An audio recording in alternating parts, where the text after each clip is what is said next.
Capítulo 26. A orientação mediante as visões.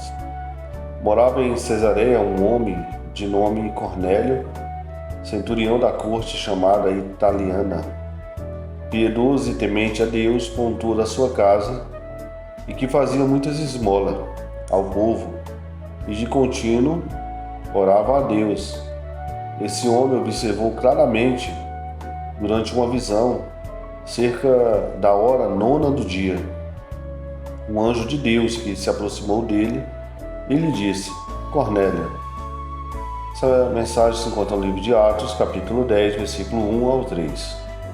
Às vezes Deus orienta-nos mediante visões. Cornélio era um homem devoto, mas não nascera de novo. Não sabia a respeito de Deus. Era um prosélito judaico.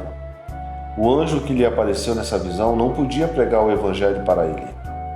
Deus não chamou os anjos para pregar o evangelho, mas chamou homens.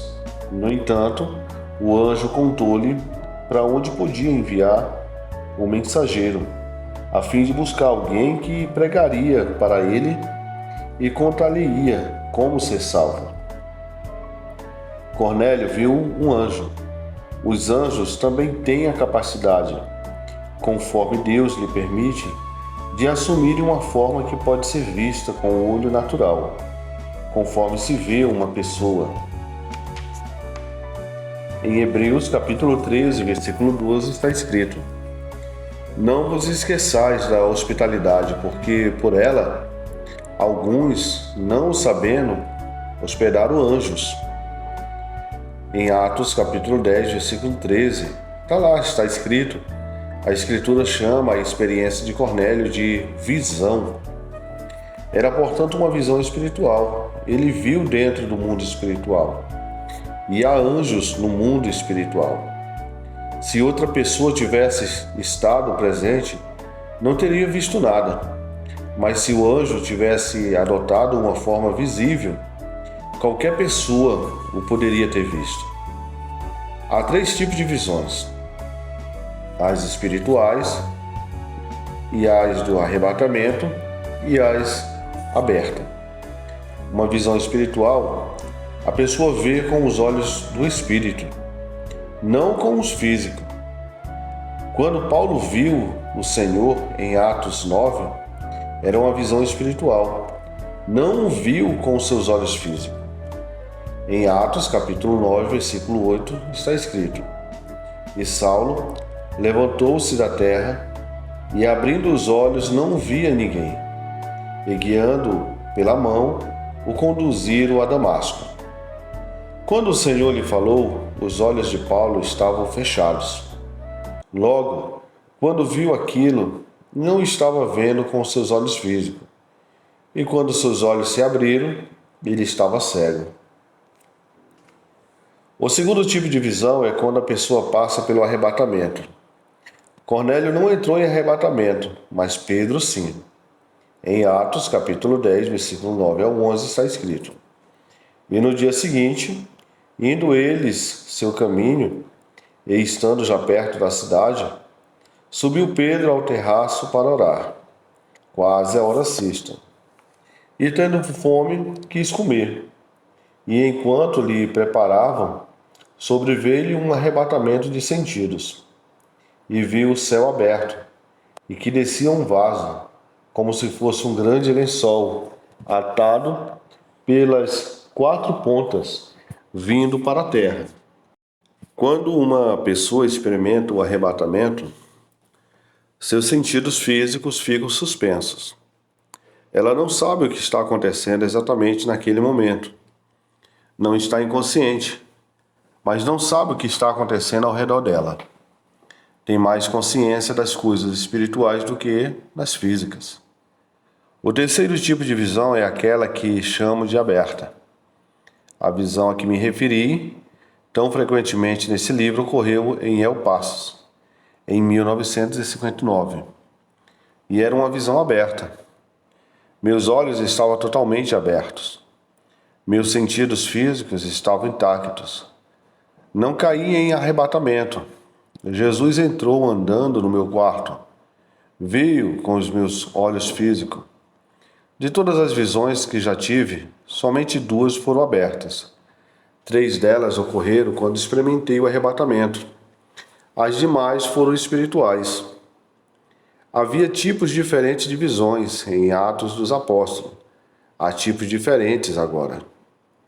Nas visões, às vezes, as coisas são simbólicas, como as de Pedro. Ele viu todos os tipos de quadrúpedes e outras criaturas, puras e impuras. Tinha de pensar sobre o caso. O Espírito falou-lhe enquanto meditava e mandou acompanhar 3 homens para a casa de Cornélio. Ainda não sabia exatamente o que a visão significava, mas quando foi, as coisas aconteceram. E ele começou a compreender que Deus chamara os gentios e não somente os judeus. Em Atos, capítulo 8, versículo 26 ao 29, está escrito: E o anjo do Senhor falou a Filipe, dizendo: Levanta-te e vai para a banda do sul, ao caminho que desce de Jerusalém para Gaza, que está deserto. E levantou-se e foi. E eis que um homem etíope, eunuco, mordomo de Cadace, a rainha dos etíopes, o qual era superintendente de todos os seus tesouros, e tinha ido a Jerusalém para a adoração. Regressava e, assentado no seu carro, lia o profeta Isaías. E disse o Espírito a Filipe: Chega-te, ajunta-te a este carro. Alguns membros da igreja reconhecem que Deus falou aos apóstolos, tais como Pedro, mas dizem que semelhantes visitações divinas eram somente para os apóstolos. Filipe não era um apóstolo. Primeiro foi eleito diácono. O cargo mais elevado que ocupou era o de evangelista. Não é triste saber que no mundo eclesiástico fomos roubados das bênçãos e das manifestações que deveríamos ter recebido, porque as pessoas fecharam o livro contra elas e disseram: isso era somente para os apóstolos. Tudo isso cessou quando os apóstolos morreram. Em Atos capítulo 9, versículo 10 ao 12 está escrito: E havia em Damasco um certo discípulo chamado Ananias. E disse o Senhor em visão: Ananias. E ele respondeu: Eis-me aqui, Senhor. E disse-lhe o Senhor: Levanta-te e vai à rua chamada direita, e pergunta em casa de Judas por um homem de Tarso chamado Saulo, pois eis que ele está orando. E numa visão ele viu que entrava um homem chamado Ananias e punha sobre ele a mão para que tornasse a ver. Ananias não era um diácono, era apenas um discípulo, o que chamaríamos de leigo. Mas o Senhor o usou. Todos nós devemos colocar-nos em uma posição em que Deus possa usar-nos, conforme a vontade dele. Não precisamos esperar uma visão antes de fazermos algo. Deus pode dar-nos uma visão ou não. Um anjo pode aparecer para nós ou não. Foi um grande privilégio para mim quando falei na igreja de um grande servo de Deus que já ultrapassara os 75 anos. Havia recebido a plenitude do Espírito desde o início do século passado e tinha ido para a China como missionário na data longínqua de 1912. Contou-me a respeito de muitas experiências maravilhosas. Na igreja dele, realizava um estudo bíblico todas as sextas-feiras à noite. Creio que ele era um dos mais destacados professores bíblicos do mundo inteiro, e já ouvi a maioria deles. Relatou-me que não só ensinava certas matérias conforme o Senhor lhe dirigia, mas também deixava a congregação sugeri-las, escrevendo o nome delas em uma folhinha de papel. Certa ocasião, a maioria escreveu: Queríamos um pouco de ensinamento a respeito dos anjos. Nunca tivemos aulas sobre o assunto. Ele passara alguns anos ensinando em uma das maiores escolas bíblicas pentecostais e pensava que pudesse dar cobertura à matéria em 2 semanas. No entanto, disse ele, quanto mais eu estudava, maior ficava a matéria. Ensinei durante 6 semanas e ainda não dei conta dela. Aquele homem era um oficial da denominação do Evangelho Pleno. Pouco depois de ministrar os ensinamentos a respeito dos anjos, estava em uma reunião oficial com líderes daquela denominação. Certa questão em discussão dizia a respeito à notícia de que o ministro da sua denominação alegava ter visto um anjo e disse que este lhe dera instruções a respeito do seu ministério. Queria expulsar aquele ministro oficialmente. Disse aquele professor da escola bíblica. Fiquei simplesmente sentado e escutando, nem comentei. Nunca falava mesmo, a não ser que fosse conclamado a falar. Consegui perceber a tendência. Estavam prontos a expulsá-lo. Finalmente um irmão levantou e disse: creio que devemos ouvir a opinião do irmão. Ele está conosco desde o início do movimento. É um dos nossos professores de escola bíblica mais capacitado. Vamos escutar o que ele tem para dizer. Disse-me que começou contando-lhe a respeito do estudo de anjos feito na igreja, o qual acabaram um pouco antes. Depois disse: não me preocupo com nada, porque um dos nossos ministros, entre vários milhares deles, viu um anjo.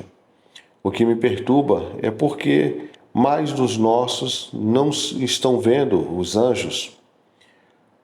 Falou-lhe ainda. Depois, um segundo lugar, se vamos colocar para fora este homem, pode ter visto o anjo que lhe deu instrução a respeito do seu ministério. O que vamos dar ao nosso povo como substituto? Temos algo melhor? Algo mais sobrenatural? Algo mais bíblico? Se não, acho que devemos ficar firmes com aquilo que temos. Rapidamente alguém se colocou em pé dizendo: proponho que engavetemos o assunto, esquecendo-o totalmente. Votaram unanimemente a favor de não mexer no caso. Em 1963, meu escritório ocupava um grande chotão da minha casa, pré-fabricada em Garland, Texas.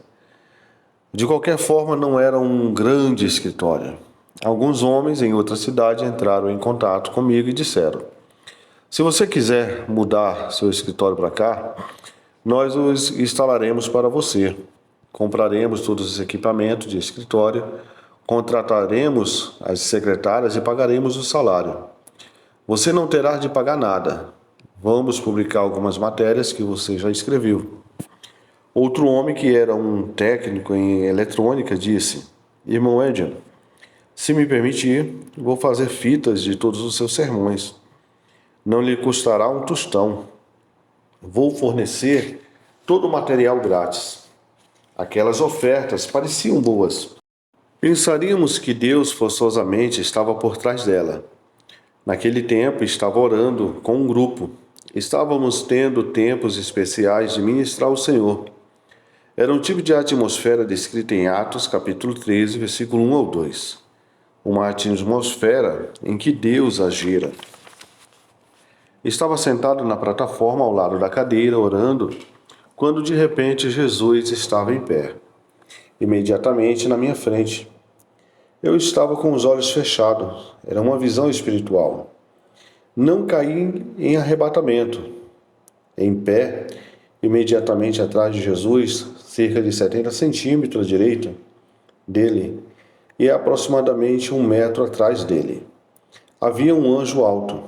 Já tinha visto anjos, mas jamais tão altos assim. Devia medir uns 3 metros de altura. Jesus falou comigo a respeito de determinadas coisas, e tudo quanto ele me disse veio a acontecer. Ocasionalmente, enquanto ele falava, eu olhava de relance para aquele anjo. Quando assim fazia, o anjo abria a boca e começava a falar algumas coisas. Ao olhar para Jesus, o anjo não falava nada. Depois de Jesus acabar sua conversa comigo, perguntei: O que é este? O que ele representa? E Jesus respondeu: É o seu anjo. Eu retruquei: O meu anjo? Sim, disse ele, é o seu anjo. Você leu nas Escrituras o que eu disse acerca das criancinhas, que o anjo delas está sempre diante da face do meu Pai? Você não perde o seu anjo simplesmente porque se torna homem. Isso não é um consolo. Tenho aquele grandalhão que me segue em todos os lugares. Louvado seja o Senhor. Eu disse: O que ele quer?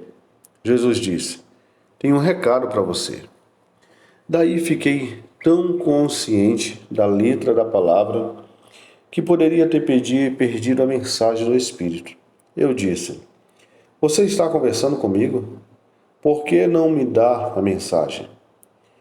Por que devo escutar um anjo? Além disso, a palavra de Deus diz que todos aqueles que são guiados pelo Espírito de Deus são filhos de Deus. Tem o Espírito Santo. Por que o Espírito Santo não poderia falar comigo? Jesus teve misericórdia de mim e paciência comigo, e ele disse: Nunca leu na minha palavra que o anjo do Senhor mandou Filipe descer para o caminho de Gaza? Isso não era orientação? Não o guiava assim? Meu anjo não apareceu a Cornélio, que nem era um homem nascido de novo? O anjo não lhe falou o que devia fazer? Deu-me vários outros exemplos tirados do Novo Testamento. Finalmente eu disse: Já é suficiente, vou escutar. Depois olhei para aquele grandalhão e disse: De que se trata? Ele começou assim: Fui enviado da presença de Deus Onipotente para dizer-lhe que não deve deixar esses homens. E citou o nome deles. Estabeleceram um escritório para você. Eles têm segunda intenções. Vão controlar o seu ministério, porque eles investirão todo o dinheiro. Depois citou o nome do homem que era o técnico de rádio e de eletrônica. Não o deixe pegar fita alguma gravada. Ele tem segundas intenções. Se ele conseguir lançar mão delas, ele as controlará. Fui mandado da presença de Deus Onipotente para lhe dizer isso. E continuou: Além disso, fui mandado da presença de Deus Onipotente para lhe dizer o seguinte: O dinheiro virá de modo que você possa estabelecer seu próprio escritório, ter seus próprios livros e suas próprias fitas.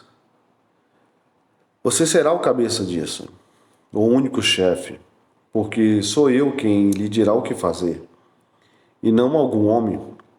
Dentro de 4 meses, depois de tudo pago e liquidado, você terá dinheiro suficiente para tornar a dianteira e ter a direção. Porque já expedi os meus anjos a fazerem o dinheiro vir. Quando veio o tempo certo, obtive $4.000, que já era o suficiente para fazer aquilo que o Senhor me mandara fazer. E foi o começo desse ministério. Poderia contar mais, mas o que contei basta para ilustrar que essas coisas realmente acontecem. Mas deixei-me enfatizar o seguinte: embora Deus nos oriente mediante visões e outras manifestações sobrenaturais, eu encorajaria você a não procurar uma visão. Você poderia chegar para além da palavra, onde o diabo pode enganá-lo. Frequentemente, preferimos ter uma palavra mais direta de orientação, mas nem sempre a temos. Não procure, portanto, fabricá-la se não estiver ali. Em nenhum lugar a Bíblia diz que alguém está procurando uma visão quando ela veio. As visões simplesmente aconteciam, sem serem buscadas. Fique contente em seguir o testemunho interior. E é só isso que você possui. Mas eduque, treine e desenvolva o seu espírito humano, até o ponto em que esse testemunho se torne cada vez mais real para você. Depois, se Deus achar por bem conceder visitações e manifestações, é só dar graças a Ele e por elas. Saiba que os anjos de Deus estão com você. Seu anjo está com você. Quer você o veja, quer não.